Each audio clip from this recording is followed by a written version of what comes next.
Hey guys, welcome back to my channel. So today we are gonna learn the decline of the Mughal Empire. So let's start our topic. Chapter 9: The Decline of the Mughal Empire. Aurangzeb's successors. At the death of Aurangzeb in 1707, another war of succession took place among his three sons, Muazzam, Shah Alam. His real name was Muazzam and he was called Shah Alam, Azam and Kambaksh. Azam was defeated by Shah Alam near Agra and Kambaksh defeated near Hyderabad. Died in 1709 of wounds suffered in the battle. ये chapter 9 है, Mughal empire के जवाल के बारे में है. So the first paragraph is Aurangzeb's successors. It is telling us about successors of Aurangzeb. ये हमें बताता है औरंगज़ेब के सक्सेसर्स के बारे में.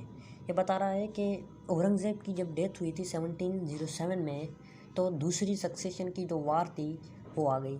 लाइक तीनों बेटे झगड़े करने शुरू हो गए, लड़ने शुरू हो गए. मौज़म जो बड़ा बेटा था उसने सबसे पहले आज़म को शिकस्त दे दी. आज़म को उसने शिकस्त दी थी आगरा के करीब, और फिर उसने कम्बख्श को भी शिकस्त दे दी.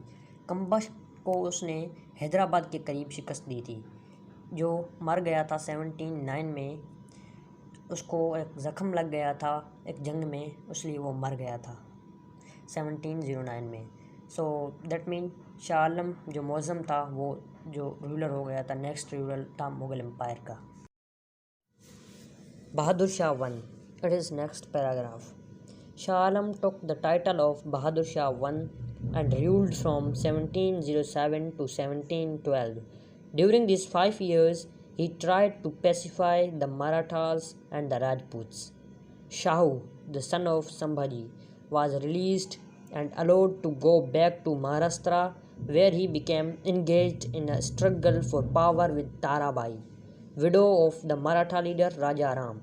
A peace treaty was concluded with the Rajputs acknowledging their independence. Bahadur Shah I. Shah Alam took the title of Bahadur Shah I. Shah Alam जो थे उनको टाइटल मिल गया था बहादुर शाह वन का जब वो किंग हो गए थे, और उसने रूल किया था 1707 से 1712 तक, यानी 5 ईयर्स. और उन 5 ईयर्स के दरमियान उसने कोशिश की कि वो मराठास को और राजपूत को सलाह करे और उनको अपने कंट्रोल में रखे. सलाह करे यानी अमन अमान कायम करे. और शाहू जो था सन था बेटा था संभाजी का, उसको रिलीज़ किया गया था और उसको वापस महाराष्ट्र जाने की इजाज़त दी गई थी, जहाँ पे वो जाके फिर से स्ट्रगल में इंगेज हो गया, मसरूफ़ हो गया. फिर से उसने ताराबाई के साथ मिलके स्ट्रगल करने शुरू हो गए, जो विडो थी मराठा लीडर राजा राम की. और एक इस 5 ईयर्स के दरमियान एक पीस ट्रीटी भी कायम की गई थी. इन 1708 the Sikh leader Guru Gobind was killed while travelling with Bahadur Shah's army. 1708 में सिख लीडर गुरु गोविंद मारे गए थे जब वो ट्रैवलिंग कर रहे थे बहादुर शाह की आर्मी के साथ. And Banda Bahadur declared himself the Sikh leader. और बंदा बहादुर जो थे उन्होंने खुद को डिक्लेयर कर लिया था एज अ सिख लीडर. अब क्या हुआ, जो गुरु गोविंद थे तो वो तो मारे गए थे जब वो ट्रैवलिंग कर रहे थे बहादुर शाह की आर्मी के साथ, और बंदा बहादुर ने खुद को डिक्लेयर कर लिया Sikh leader. A violent Sikh revolt under Banda Bahadur broke out in the Punjab and Bahadur Shah himself marched against him. तो एक जो सिख बगावत थी वो आ गई थी. बंदा बहादुर ने एक बगावत कर दी थी पंजाब में, और बहादुर शाह ने खुद आके उनके खिलाफ लड़ पड़ा, जंग की. बंदा बहादुर was defeated and the fortress of Lohgad taken by the Mughals while बंदा बहादुर escaped into the hills. बंदा बहादुर को शिकस्त दी गई थी और जो फोर्ट्रेस था लोहगढ़ का वो मुग़ल ने ले लिया था, और बंदा बहादुर भाग गया हिल्स में. Bahadur Shah one had become emperor at the age of 64 but died 5 years later. Bahadur Shah one जो थे वो एम्परर हुए थे 64 की एज में, पर वो 5 साल बाद मर गए. वो तो बूढ़े थे जब उनको थ्रोन मिला था, और वो 5 ईयर्स के बाद मर गए. He was a dignified, learned, mid tempered and generous monarch. ये एक डिग्निफाइड और लर्न और मिड टेम्पर्ड और सखी किंग थे. लाइक इसका मतलब ये हुआ कि वो एक अच्छा आदमी था. His four sons contested the throne after him, and Jahandar Shah, the most dissolute of his sons, came to the throne for a year from 1712 to 1713. अब उसके चारों बेटे आपस में लड़ना शुरू हो गए थ्रोन के लिए। तो जहांदार शाह जो थे वो एक नाकाबिल और एक बिगड़ा हुआ उसका बच्चा था, उसका बेटा था, वो आ गया थ्रोन पे। उसने 1712 से 1730 तक हुकूमत की, 1713 तक, लाइक मीन्स 1 साल के लिए उसने हुकूमत की। During which the custom of living in idle life and spending time in song and dance became a part of the Mughal court scene. उसके दरमियान जो मुग़ल कोर्ट में डांस वाला सिस्टम, ऐश व इशरत वाली ज़िंदगी फिर से आ गई थी, फिर से वो शुरू हो गई जो औरंगज़ेब ने बंद किया था। Zulfikar Khan who helped Jahandar to the throne became the chief minister and ran the empire. Zulfikar Khan जिसने हेल्प की थी जहांदार को थ्रोन पे आने की, वो चीफ मिनिस्टर हो गए और वो एम्पायर चलाने शुरू हो गए। जहांदार शाह तो लग गए थे ऐश व इशरत की ज़िंदगी में, डांस वगैरह में। He soon became disillusioned with Jahandar Shah's irresponsible behavior and eventually had him killed. अब जो जुल्फ़िकार खान थे वो डिससेटिस्फाई हो गए थे जहांदार शाह की जो ये नाकाबिल थे, उससे डिससेटिस्फाई हो गए थे और आखिरकार उसने मार दिया Jahandar Shah. Farrukhsiyar 1713 to 1719। The Sayyid brothers managed to take control of the empire and put Farrukhsiyar, the son of Azimushan and a nephew of Jahandar Khan, on the throne. Syed brothers ने कंट्रोल कर लिया था पूरी एम्पायर पे और उन्होंने फ़र्रुखसियार को बादशाह बनाया था जो अजीमुशान का बेटा था और जहांदार खान का भतीजा। फ़र्रुखसियार had a number of notable people including Zulfikar Khan killed, and his 4-year reign was a shameful period. फ़र्रुखसियार के पास कुछ ऐसे बंदे थे जो उसने नोट कर दिया था और उनको मार भी दिया था, जिसमें जुल्फ़िकार खान भी था। और उसका जो 4 साल का समा था, जो टाइम था, वो एक शेमफुल था, एक शर्मनाक पीरियड था। The Syed brothers effectively took on the role of king makers and Farrukhsiyar was a puppet in their hands. Syed brothers ने सारी एम्पायर पे कंट्रोल कर लिया था और वो किंग मेकर बन गए और फ़र्रुखसियार उनके हाथ में एक पपेट था।